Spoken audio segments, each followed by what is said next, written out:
جن کی مدد سے جو ہے آپ اس جو نظم ہے اس کو پڑھیں گے۔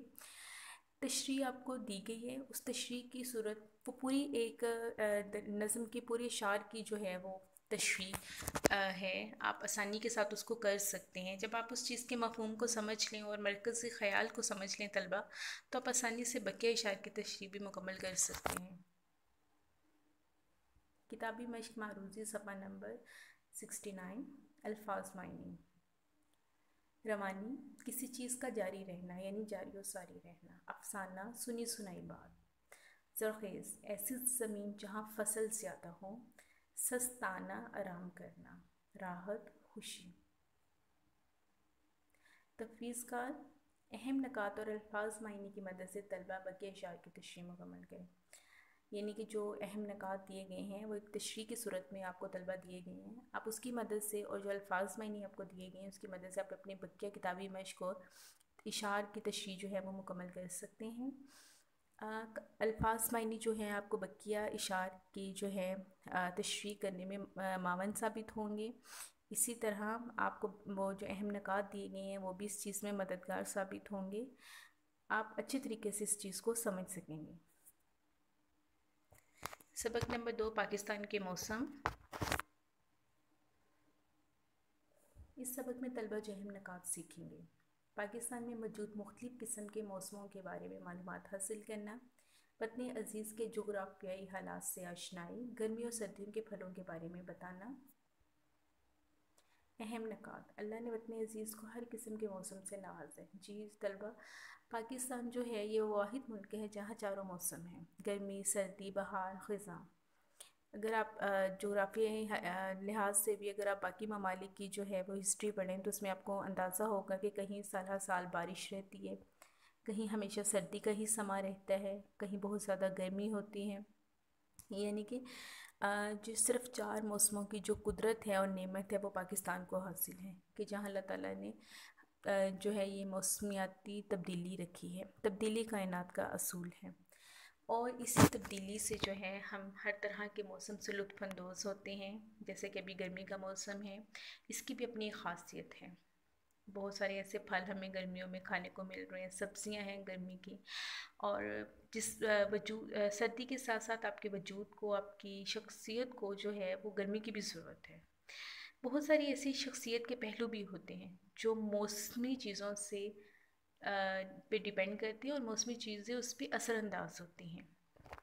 دنیا کے بہت سے ممالک ایسے ہیں جہاں سارا سال موسم ایک سا رہتا ہے۔ جی جیسے ہم پہلے بات کر رہے تھے کہ دنیا میں بہت سارے ایسے ممالک ہیں جہاں ایک سا ہی موسم رہتا ہے سردی کا۔ اگر ایک سا موسم ہو تو یہ یکسانیت بن جاتی ہے، اور انسان کی فطرت ہے کہ وہ یکسانیت سے اکتا جاتا ہے۔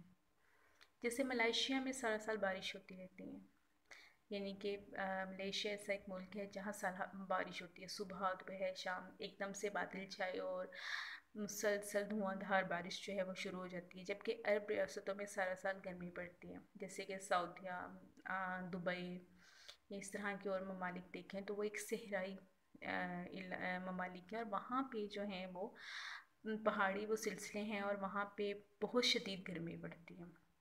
آپ اگر نومبر اور دسمبر میں بھی دیکھیں تو وہاں پہ پھر بھی گرمی کا ایک اثر ہوتا ہے۔ تو جیسے کہ پاکستان میں ان دنوں میں بہت شدید سردی ہو رہی ہوتی ہے، لیکن ان ممالک میں گرمی کے جو ہے ہمیں اثرات ملتے ہیں۔ تو یعنی واحد ایسا ملک ہمارا ہے کہ جہاں پہ ہمیں اللہ تعالیٰ نے چاروں موسموں سے نوازا، اور ان کی خوبصورتی کو دیکھنے کے لیے جو ہے ہمیں یہ موسم جو ہے عطا کیے ہیں۔ لیکن اللہ نے پاکستان کو ہر قسم کا موسم عطا کیا ہے۔ برف باری ہوتی ہے جیسے کہ مریض کردو وغیرہ میں، تو اس کا ایک وقت ہوتا ہے کہ چونکہ ہم جو ہے جس سے بہت سے لوگ سردیوں میں جو ہے وہ مریض کردو، سوات، ناران، کاغان ایسی جگہوں کی، یعنی کہ جو یہ ہمارے شمالی علاقہ جاتے ہیں یہاں پہ برف باری دیکھنے کے شوقین ہیں اور جاتے ہیں۔ تو اگر سارا سال پاکستان میں یہ چیز ہمیں ملتی رہے تو ہم اگر ایک ہی چیز رہے 24 گھنٹے صرف برف باری ہو تو ہم اس چیز سے بھی اکتا جائیں، وہ چیزیں اپنا حسن کھو دیں. لیکن چونکہ ایک مخصوص وقت ہوتا ہے، ایک مخصوص جو ہے وہ اس لمحے میں یہ چیز ہو رہی ہوتی ہے، تو ہم اس چیزوں سے بہت لطف اندوز ہوتے ہیں. اور شائقین جو ہیں اور سیاح جو ہیں وہ دور دور سے ان چیزوں کو دیکھنے کے لیے، اس تفریح کو حاصل کرنے کے لیے آ رہے ہوتے ہیں. تو یہ اس چیز کی تبدیلی ہے جو ان کو وہاں اٹریکٹ کرتی ہے، متوجہ کرتی ہے. تدریسی مقاصد سوالات کی صورت میں موسم گرما میں کن چیزوں سے لطف اٹھایا جاتا ہے؟ زیادہ آمدن والے کون سی چیزوں سے لطف اٹھاتے ہیں؟ موسم سرما میں برف باری دیکھنے کے لیے آپ کن علاقوں کا رخ کرتے ہیں؟ کتابی مشق معروضی صفحہ نمبر 72. الفاظ معنی: خون کی ٹھنڈک یعنی کہ ہلکی ہلکی سی ٹھنڈک ہو. اودے اودے سرخی مائل سیاہ رنگ. بعد صبح صبح کی ہوا. سیاحت سیر و تفریح. زرخیز شاداب یعنی ہریالی. تفویض کا طلبہ ان اہم نکات کی مدد سے بقیہ کتابی مشق حل کریں. جی طلبہ، جو اہم نکات آپ کو دیے گئے ہیں اور الفاظ معنی دیے گئے ہیں، اگر آپ ان کو اچھی طریقے سے ذہن نشین کر لیتے ہیں تو آپ بقیہ کتابی مشق بہت آسانی کے ساتھ حل کر سکتے ہیں. سبق نمبر 3: حضرت عمر بن عبدالعزیز. اس سبق میں طلبہ جو اہم نکات سیکھیں گے: نظام کائنات اور خلفائے راشدین کے اوصاف سے آگاہ ہونا، حضرت عمر بن عبدالعزیز کی عظمت اور کارناموں سے آشنائی، اسلام اور مسلمانوں کی ابتدائی تاریخ سے واقفیت. یعنی نظام کائنات، اللہ تعالیٰ نے جو کائنات بنائی ہے، اور ہمارے خلفائے راشدین یعنی ہمارے چارے جو خلفاء ہیں، ان کی خوبیوں سے ہمیں آشنائی چاہیے، آگاہی چاہیے. تو اس کے بارے میں آج ہم اس سبق میں پڑھیں گے.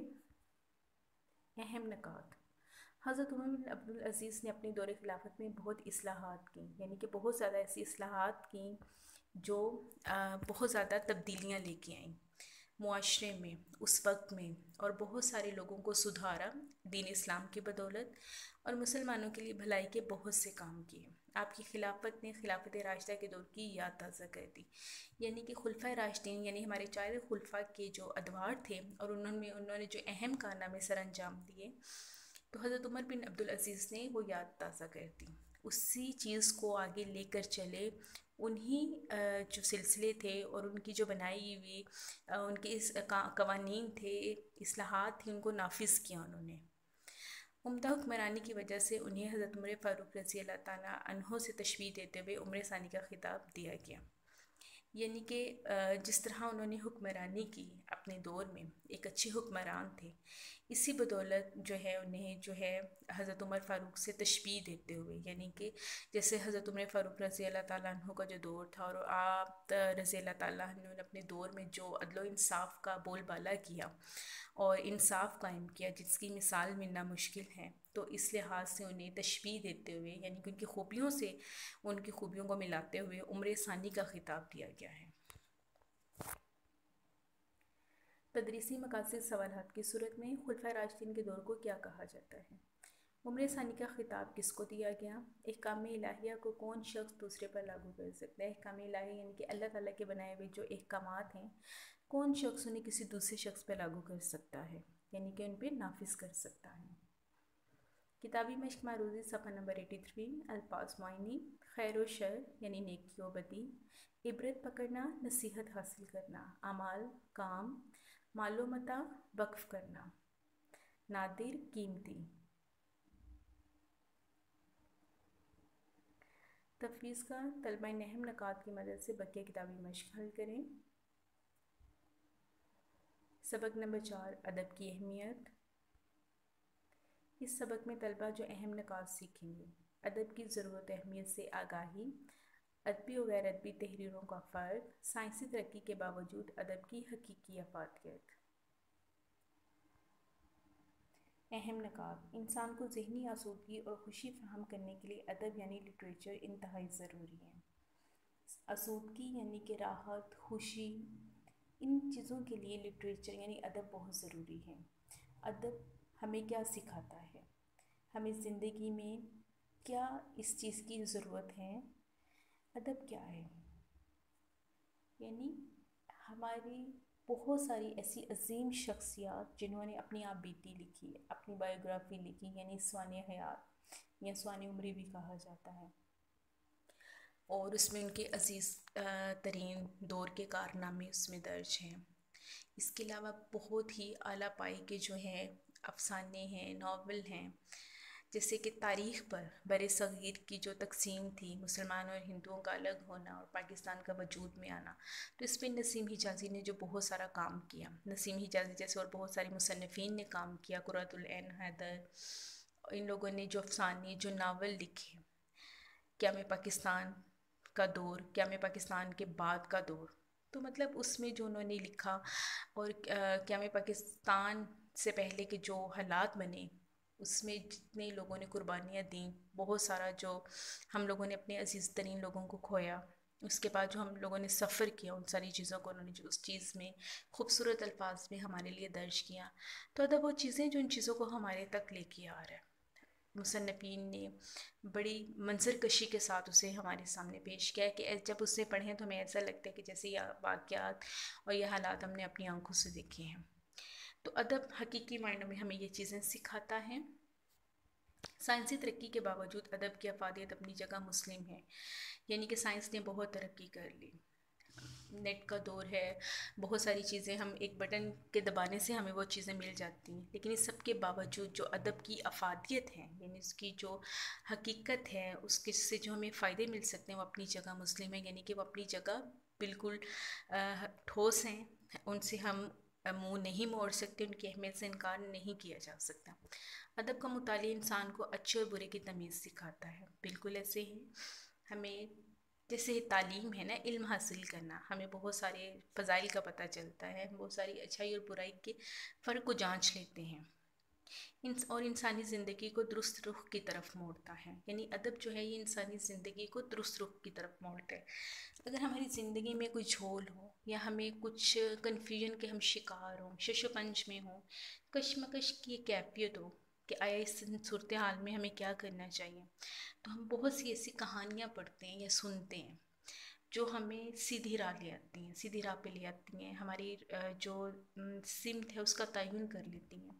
تو ادب یہ سب ادب کا حصہ ہے کہ کیسے ہمیں یہ چیزیں جو ہیں بھٹکنے نہیں دیتی، ہم بہت ساری چیزوں سے بہت کچھ سیکھتے ہیں، اور بعض اوقات بہت قیمتی جو اقوال ہوتے ہیں وہ ہمیں ہماری روح کو بدل دیتے ہیں، ہماری سوچ کے رخ کو بدل دیتے ہیں، ہم مایوسی کی عطا گہرائیوں سے اس چیز سے باہر آ جاتے ہیں اور بہت زیادہ روشنی میں چلے جاتے ہیں، ایسے راستے پہ چل نکلتے ہیں جو روشنی کی طرف لے چلتا ہے، جہاں روشنی کی کرنیں محسوس ہوتی ہیں۔ تو یہ وہ چیزیں ہیں جو ہمیں تمیز سکھاتی ہیں اچھائی اور برائی میں، نیکی اور بدی میں، اور ہمارے راستوں کا تعین کرتی ہیں روشنی کی جانب۔ تدریسی مقاصد سوالات کی صورت میں ادبی تحریریں کون سی ہوتی ہیں؟ ادب کا مطالعہ ہمیں کن چیزوں میں فرق کرنا سکھاتا ہے؟ بنو میاں کے دور میں ادب کا لفظ کن معنی میں رائج ہوا؟ جی، ادبی تحریریں کون سی ہوتی ہیں اور اگر ادب کا مطالعہ کرے تو یہ ہمیں کیا سکھاتا ہے؟ بنو میاں کا جو دور تھا، امیہ کا جو دور تھا، اس میں ادب کا لفظ ہمیں کس معنی میں رائج ہوا؟ کتابی مشق معروضی صفحہ نمبر 88، معارف، پہچان، عبور، گزر جانا، تکریم، عزت، آسودگی، خوشحالی، اصلاح، درستی، ارتقاء، ترقی کرنا، روگردانی، انکار کرنا۔ تفویض کا طلبہ نحو نکات کی مدد سے بقیہ کتابی مشق حل کریں۔ اردو بے عنوان اسم معرفہ کی اقسام۔ اس سبق میں طلبہ جو اہم نکات سیکھیں گے: اسم معرفہ کی تعریف، اسم معرفہ کی اقسام اور روزمرہ جملوں میں ان کا استعمال۔